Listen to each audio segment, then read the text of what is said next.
imagino que esse vídeo vai estar cheio de comentário, vai ter muito mimimi aqui embaixo, porque eu vou falar exatamente aquilo que eu fiz para sair de 5 mil reais na poupança para mais de 100 mil reais de patrimônio em 3 anos. E eu já te adianto, se você olha para um vídeo como esse, para uma história como essa, e sente inveja, sente ódio do sucesso dos outros, você nunca vai ter sucesso na vida, nunca vai conseguir acumular dinheiro. Afinal, como conquistar alguma coisa que você tanto julga? Por isso, meu objetivo aqui é única e exclusivamente te inspirar. Vou mostrar exatamente aquilo que eu fiz, use essa história para se inspirar e com o recado dado, bora pro conteúdo. Nada melhor do que a gente começar do começo, né? Tudo começou ali no segundo semestre de 2017, quando eu já estava no segundo semestre da faculdade e mais especificamente na aula de macroeconomia. O tema da aula era inflação e o professor falou que no ano anterior, em 2016, a poupança tinha rendido 6% naquele ano e a inflação tinha sido de 10%. E eu tinha uma graninha guardada na poupança que minha avó vinha investindo para mim desde que eu tinha nascido e eu resolvi tentar entender o que eu poderia fazer com aquele dinheiro. E não era muito, era aproximadamente 5 mil reais, só que eu tava perdendo 4% do meu poder de compra. Por mais que eu olhasse na minha conta e visse o dinheiro se valorizando, na prática eu estava ficando mais pobre ao longo do tempo por conta desse efeito da inflação. Paralelo a isso, eu descobri que alguns amigos meus tinham começado a investir na bolsa de valores e eu tentei entender um pouco mais sobre aquele mundo. Comecei a pesquisar no Google, no YouTube, vendo vídeos para tentar entender esse mundo dos investimentos e descobri os investimentos do Tesouro Direto e da renda fixa. Na época, o Tesouro Pré-fixado estava pagando na casa dos 12% ao ano e a Selic já tinha começado o seu ciclo de queda logo depois do governo da Dilma. E eu percebi que os títulos do Tesouro eram mais seguros e mais rentáveis do que a poupança, então peguei os 5 mil reais que eu tinha e coloquei tudo ali no Tesouro Pré-fixado. Enquanto isso, eu fui pesquisando cada vez mais, descobrindo esse mundo que foi abrindo cada vez mais minha cabeça e mensalmente eu ia fazendo novos aportes, investimentos em renda fixa como CDBs, LCIs e LCAs. E aqui a gente entrou num ponto importante, né? De onde que saía esse dinheiro que eu estava investindo? Mas antes de falar, já deixa seu like aí. Embora eu não trabalhasse de carteira assinada, numa empresa formal ali, porque eu tinha condição de focar nos estudos mais tempo, por conta de uma boa condição financeira dentro de casa, eu resolvi fazer algumas fontes de renda extra para conseguir aumentar esses aportes ao longo do tempo. E bom, eu tenho plena convicção de que isso que eu vou falar não é a realidade da grande maioria das pessoas, que eu fui privilegiado graças aos sacrifícios que meus pais fizeram ao longo da sua vida, mas eu poderia simplesmente usar isso para ficar na minha zona de conforto, só que não foi o que eu fiz. O que aconteceu foi o seguinte, ao invés de simplesmente me dar um cartão de crédito que eu ia passar todos os meus gastos e depois eles iam só pagar a fatura lá, que era o que acontecia com a grande parte dos meus amigos na época, eles fizeram diferente. Eles me deram uma mesada que era o suficiente para pagar a faculdade, a alimentação e alguns poucos gastos a mais. E aí, se eu conseguisse economizar, não gastar esse dinheiro com coisas desnecessárias, eu poderia ficar com o que sobrava. E como eu já estava entendendo o efeito dos juros compostos, o poder de investir o quanto antes e cada vez mais, eu comecei a economizar o máximo que eu poderia e pude aliar isso ao fato de morar com os meus pais ainda, não pagar aluguel, para conseguir investir cada vez mais. Foi quando entrou um outro fator muito relevante que me ajudou bastante também, que foi o seguinte, a minha faculdade, ela premiava os melhores alunos de cada turma que conseguiam uma média acima de 85%, os 3 primeiros alunos, eles recebiam uma bolsa, uma espécie de incentivo para tirar essas boas notas e com a minha cabeça ali na época, o que eu fiz? Eu estudei e consegui essa bolsa por mais de metade do curso. E como o valor que meus pais me transferiam era um valor fixo, esse desconto que eu conseguisse na mensalidade poderia ficar comigo como uma forma de incentivo por parte deles. E obviamente esse valor todo, que chegava a mais de 700 reais, 800 reais em alguns períodos, foi todo para a conta da corretora. E para intensificar ainda mais os meus aportes, eu comecei a empreender. Empreender no sentido mais raiz da palavra, que é resolver problemas. Como assim? Meu pai tem um restaurante aqui em BH e eu percebi que uma demanda dos clientes na época era por alguns chicletes, uma bala, um doce ali na hora de pagar a conta. Eu falei com ele várias vezes que isso era uma oportunidade de aumentar o ticket médio para oferecer esse produto ali também, só que ele não fez. Depois de perguntar várias vezes, sugerir várias vezes, eu perguntei para ele se eu poderia fazer isso, né? De comprar e disponibilizar lá no restaurante para revender. Ele então autorizou e semanalmente eu ia no atacadão para comprar produtos como Trident, paçoca, para disponibilizar lá no caixa. E além disso eu vendi um pouco na faculdade também e depois de descontar todos os custos, pegando ali a receita que eu tinha, isso sobrava mais ou menos uns R$1.000, às vezes um pouco mais também, R$1.000 por mês para eu poder investir. E só para deixar claro, isso foi o que aconteceu comigo, né? Eu tô contando a minha história, não necessariamente é isso que você deve fazer, mas no final desse vídeo eu vou te trazer alguns insights que eu tive ao longo dessa trajetória que com certeza vai se aplicar para qualquer pessoa. Mas beleza, então, vamos falar sobre os investimentos propriamente ditos que eu fiz ao longo dessa época, né? Como eu já mencionei inicialmente, os primeiros aportes que eu fiz foram ali no Tesouro Pré-fixado e no Tesouro IPCA. E o curioso é que talvez por um golpe de sorte, eu tive um momento muito favorável para começar a investir nesses títulos, né? A taxa Selic estava na casa dos 14,25% e despencou para 2% ao ano. E como a gente sabe, a marcação a mercado é muito forte nesses casos. Ou seja, quando a taxa cai, o preço dos títulos se valorizam muito. Então, nesse período, em poucos meses, eu tive uma rentabilidade muito alta. Então, eu aproveitei esse movimento favorável e resgatei a maioria dos títulos com uma rentabilidade de mais de 50% em menos de um ano. Ou seja, mesmo investindo na renda fixa, no Tesouro Direto, eu consegui ter uma rentabilidade muito boa, por sorte também, no momento que eu estava começando a investir. Só que o que eu fiz com esse dinheiro que eu resgatei, né? Não faria sentido comprar pré-fixado e IPCA de novo, porque as taxas estavam menores, e Tesouro Selic, títulos pós-fixados, também não compensaria, porque a taxa Selic estava caindo. Então, nesse momento, eu já tinha um tempo que eu estava estudando as ações, tinha bastante medo ainda, mas estava começando a pegar um pouquinho mais de confiança e resolvi me aventurar na Bolsa de Valores, comprar a minha primeira ação. Comprei a primeira ação, que foi uma ação do Banco Inter, com R$400 só, coloquei lá no dia do IPO do Banco Inter, R$400, comprei a primeira ação. Depois eu fui diversificando a carteira, mas a primeira ação que eu comprei, essa ação do Banco Inter, em pouco tempo caiu de R$19 para R$13 nos valores da época. E com a minha cabeça de hoje, se os fundamentos permaneciam os mesmos, porque era pouquíssimo tempo de diferença, qual que era o certo a se fazer, né? Comprar mais, porque se tinha caído, os fundamentos continuaram os mesmos, significa que abriu uma oportunidade. Só que, como era a minha primeira ação, ainda estava começando a entender como é que funcionava aquele mundo, naturalmente vem aquele medo na cabeça, né? A gente desespera e eu quase desesperei e quase vendi. E para minha sorte, eu tinha começado com só R$400, que é o que eu falo muito aqui também, né? Comece com pouco. Porque se eu tivesse pegado todo o meu patrimônio e tivesse colocado ali, certamente o desespero, o susto seria muito maior e eu ia resgatar todo esse dinheiro e provavelmente nunca mais ia voltar para a Bolsa de Valores. Só que como eu tinha colocado só R$400, essa queda não foi suficiente para me fazer vender. Eu não comprei mais, mas eu pelo menos não vendi. Depois disso, eu fui fazendo novos aportes, a ação do Banco Inter multiplicou meu capital por mais de 14 vezes e eu fui entendendo um pouco mais sobre como que investia na prática, fui aprofundando meus estudos, tirei algumas certificações e diversifiquei minha carteira em boas empresas. Só que aí teve um problema. Veio a tão famosa pandemia. Eu vi a bolsa saindo de 120 mil pontos para quase 60 mil pontos e meu patrimônio despencando na mesma proporção. A sorte é que eu tinha uma parcela do meu patrimônio em caixa que me ajudou a rebalancear a minha carteira e comprar essas ações na baixa. E dessa vez eu tive a coragem para fazer isso porque já tinha passado por uma certa queda do meu patrimônio em outro momento. Então, na medida que a bolsa ia caindo, 90 mil, 80 mil, 70 mil pontos, eu ia investindo cada vez mais aos poucos para ir aproveitando essas oportunidades que iam surgindo. Eu fui aumentando as minhas posições e colhi os frutos de ter tomado essa decisão naquele momento que estava todo mundo desesperado, estava todo mundo vendendo. No consolidado, desde o início, várias empresas valorizaram bastante, pagaram excelentes dividendos, só que eu não sou um gênio por ter feito tudo isso. Eu apenas estava no lugar certo, na hora certa e executei, porque de nada adianta você ter a sorte de estar no lugar certo, na hora certa, de ter a oportunidade se você não executa. De qualquer forma, se a gente considerar todos os aportes, somar os valores da bolsa das faculdades, da venda de chicletes e tudo isso que eu falei, da valorização das ações também, depois de 3 anos eu atingi a marca de R$100 mil.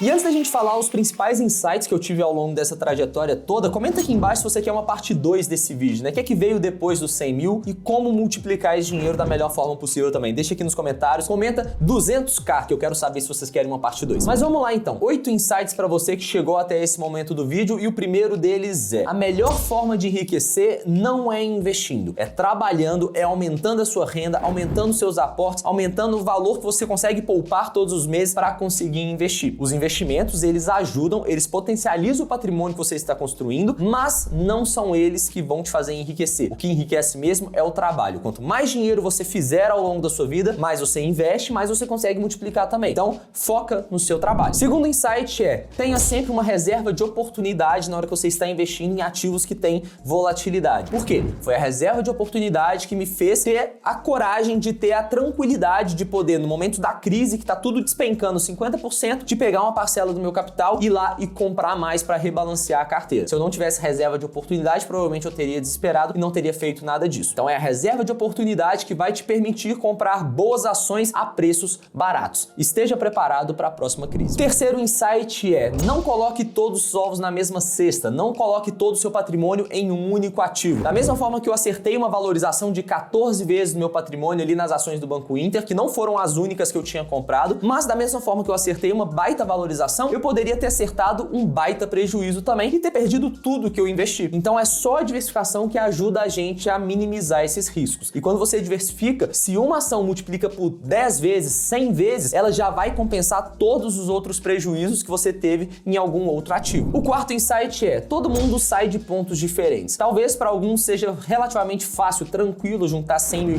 em 3 anos, talvez até menos, e para outros talvez necessite de, por exemplo, 10 anos. Só que nós nós não podemos nos comparar com os outros. No máximo, olhar histórias como essa e nos inspirar, mas você sempre deve se comparar com o seu eu do passado. A cada dia você precisa estar melhor do que você estava antes e nunca compare os seus bastidores com o palco de outras pessoas. Parece muito coach, mas é verdade. Quinto insight é que só depende de você. Você pode ficar acomodado na sua zona de conforto ou então ficar reclamando o dia inteiro, mas para mudar o seu jogo você precisa executar e fazer por onde, não tem outra saída. O sexto insight é: esquece o seu primeiro milhão, esquece os seus primeiros 100 mil reais. A gente fica com essa meta na cabeça que vamos bater o primeiro milhão, sendo que não tem nem 10 mil reais guardados. Então primeiro junta 1.000 reais, depois junta os primeiros 5 mil reais, depois 10 mil, depois 20, um dia atrás do outro. Quando você coloca metas menores e vai cumprindo essas metas, fica mais fácil da gente chegar lá na frente e atingir o nosso grande objetivo. Só que ao invés de buscar simplesmente 1 milhão de reais, que parece que nunca chega, coloque metas menores ao longo do caminho. O sétimo insight é: foco no longo prazo. Só invista na bolsa de valores aquele dinheiro que você tem certeza que você não vai precisar ao longo dos próximos anos, para não correr o risco de precisar do dinheiro e precisar resgatar esse dinheiro no momento de uma crise, quando as ações despencaram 50%, por exemplo. Então só coloque aquele dinheiro que você tem certeza que você não precisa resgatar, porque a bolsa varia para cima, mas varia para baixo também. E o oitavo insight desse vídeo é: se eu tivesse na poupança, eu jamais teria chegado onde eu cheguei, estaria ainda mais distante de onde eu quero chegar. Então se você tem dinheiro na poupança, se inspire, tira todo esse dinheiro, coloca que seja no Tesouro Selic e começa a estudar mais sobre o mercado financeiro, que eu tenho certeza o seu eu do futuro vai te agradecer, você não vai se arrepender por isso. Se você gostou, lembre de deixar o like e compartilha esse vídeo com alguém que pode se inspirar com essa história também. Um grande abraço e até a próxima.